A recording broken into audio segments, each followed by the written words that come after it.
दोस्तों, केंद्र की भाजपा सरकार कांग्रेस के करप्शन को खत्म करने के वादे को लेकर सत्ता में आई थी, लेकिन अब उन्हीं पर यह आरोप लग रहे हैं कि उन्होंने करप्शन को लीगलाइज कर दिया है। और इन आरोपों की एक बड़ी वजह इलेक्टोरल बॉन्ड्स हैं। इलेक्टोरल बॉन्ड्स को सरकार इलेक्शंस में करप्शन को खत्म करने के लिए लाई थी, लेकिन कई एक्सपर्ट्स का मानना है कि इसने बिल्कुल ही इसका उल्टा काम किया है। क्या है इलेक्टोरल बॉन्ड्स और किस तरह इससे करप्शन हो सकता है, आइए आज जानते हैं इस वीडियो में। तो बस बने रहिएगा अंत तक हमारे साथ। लेकिन वीडियो शुरू होने से पहले अगर आप लोग चैनल पर नए हैं या आपने अभी तक चैनल को सब्सक्राइब नहीं किया तो चैनल को सब्सक्राइब करना और बेल आइकन दबाना ना भूलें।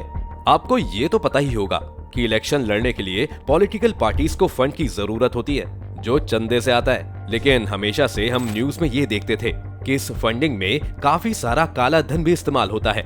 इसी चीज को रोकने के लिए इलेक्टोरल बॉन्ड्स को 2017 में लाया गया था।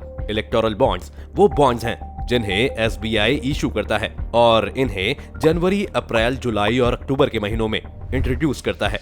इन 4 महीने में 10 दिन की एक विंडो खुलती है जब कोई भी आदमी 1000, 10,000, 1 लाख, 10 लाख और 1 करोड़ रुपए के जितने चाहे उतने बॉन्ड्स खरीद सकता है और फिर उन्हें किसी भी पार्टी को दे सकता है। पॉलिटिकल पार्टीज को बॉन्ड मिलने के बाद अगले 15 दिनों के अंदर अंदर इन्हें कैश करवाना होता है।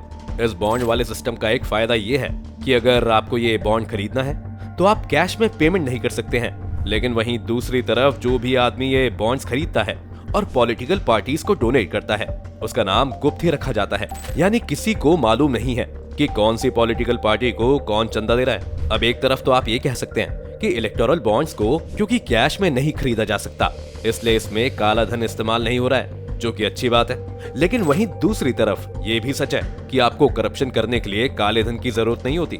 अगर आप किसी एक पार्टी को करोड़ों रुपए का चंदा दे रहे हैं तो बहुत सिंपल है कि आप उनसे अपनी मर्जी का काम भी करवा सकते हैं, क्योंकि कोई भी आदमी सिर्फ सेवा के लिए तो इतने पैसे नहीं दे सकता। यही वजह थी कि जब 2017 में इलेक्टोरल बॉन्ड्स को इंट्रोड्यूस किया गया तो कई लोगों ने सवाल उठाए। इस स्कीम को लागू करने के लिए सरकार को आरबीआई एक्ट में बदलाव करने पड़े, जिसके लिए आरबीआई से सजेशन मांगे गए थे। 28 जनवरी 2017 को आरबीआई को इन बदलावों पर कमेंट करने के लिए सरकार ने कहा था और 30 जनवरी को आरबीआई ने रिस्पॉन्ड किया था कि इस सिस्टम से मनी लॉन्ड्रिंग से लेकर मिसगिविंग्स और ओपेसिटी बढ़ेगा। लेकिन इन सभी कमेंट्स को इग्नोर करते हुए सरकार ने इसे फिर भी इंट्रोड्यूस कर दिया। इलेक्शन कमीशन ने भी इस मुद्दे पर सरकार को लिखा था कि इस स्कीम से डोनर्स की जानकारी छुपी रहेगी, जो कि खतरनाक है। मजेदार बात यह है कि सरकार ने बहुत चालाकी से इस बात को छुपा लिया था। जबकि एमपी में पार्लियामेंट में पूछा कि इलेक्टोरल बॉन्ड्स पर क्या इलेक्शन कमीशन ने कोई आपत्ति जताई है, तो फाइनेंस मिनिस्टर ने मना कर दिया। लेकिन बाद में ये बात सामने आ गई तो अपनी सफाई में सरकार ने ये कहा कि इलेक्शन कमीशन ने फाइनेंस मिनिस्टर को नहीं बल्कि लॉ मिनिस्टर को रिटर्न में अपनी आपत्ति दर्ज करवाई थी, इसलिए उनसे गलती हो गई। सरकार के मुताबिक इलेक्शन कमीशन ने फाइनेंस मिनिस्टर को फॉर्मली कभी कोई आपत्ति दर्ज ही नहीं की, लेकिन हफ पोस्ट इंडिया की इन्वेस्टिगेशन में पाया गया कि सरकार का यह दावा भी झूठा था। खैर छोड़िए, जैसे तैसे स्कीम इम्प्लीमेंट हो गई, लेकिन बात सिर्फ यही खत्म नहीं हुई। सरकार ने बाद में इसके रूल्स को भी सही से फॉलो नहीं किया। जैसा कि हमने आपको बताया था कि इलेक्टोरल बॉन्ड्स साल में 4 अलग अलग वक्त पर ही खरीदे जा सकते हैं, लेकिन 2018 ने प्रधानमंत्री कार्यकाल के आग्रह पर एसबीआई को मार्च, अप्रैल और मई के महीने में 3 बार स्पेशल विंडोज खोलने के लिए कहा गया, क्योंकि उस वक्त कर्नाटक के इलेक्शंस आ रहे थे। इसके बाद नवंबर 2018 में भी ऐसी ही एक विंडो खोली है, क्योंकि 6 राज्यों में चुनाव थे। सिर्फ इतना ही नहीं, जैसा कि हमने आपको बताया था कि इन बॉन्ड्स को 15 दिन के अंदर ही कैश करवाना होता है।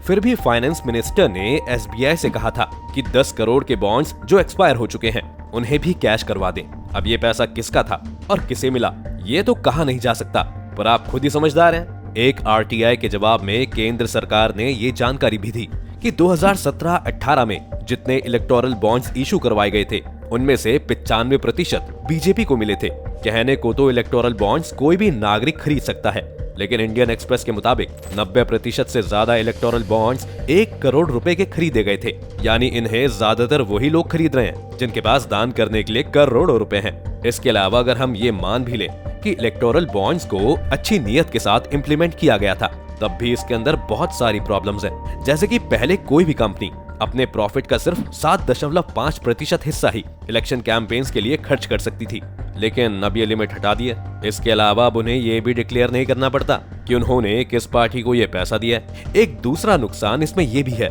कि क्योंकि सारे इलेक्टोरल बॉन्ड्स एसबीआई इशू करती है और एसबीआई एक गवर्नमेंट बैंक है, इसलिए सरकार को ही बात मालूम है कि किस आदमी ने इलेक्टोरल बॉन्ड्स खरीदे हैं।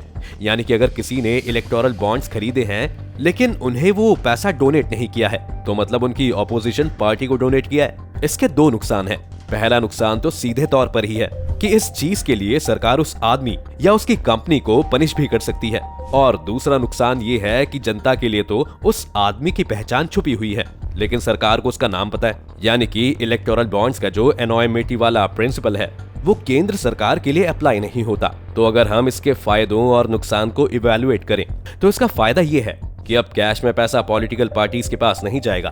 बस ये एक ही फायदा इसमें नजर आता है और इसे भी आसानी से इग्नोर किया जा सकता है क्योंकि ये तो सिर्फ वो फंडिंग है जो पार्टीज को डिक्लेयर करनी है। भारत में जितनी भी पॉलिटिकल पार्टीज हैं उनमें से कोई भी ऐसी नहीं है जो दूध की धुली हो, इसलिए वो इस रूल को तो आराम से तोड़ सकती है। हाँ, बस वो इतना बड़ा खर्चा नहीं कर सकती कि लॉ एनफोर्समेंट एजेंसी की नजर में आ जाए, लेकिन कुछ लाख रुपए तो आसानी से खर्च हो ही सकते हैं। अब इसके नुकसान की तरफ आए तो इसने पारदर्शिता पूरी तरह खत्म कर दी है। किसी को नहीं पता कि पॉलिटिकल पार्टीज के पास पैसा कहां से आ रहा है। दूसरा, इसने अब अमीर लोगों को ये चांस दे दिया है कि वो लीगल तरीके से स्टेट और सेंट्रल गवर्नमेंट को घूस दे सकें, और साथ ही गवर्नमेंट को, क्योंकि पता है कि कौन इलेक्टोरल बॉन्ड्स खरीद रहा है।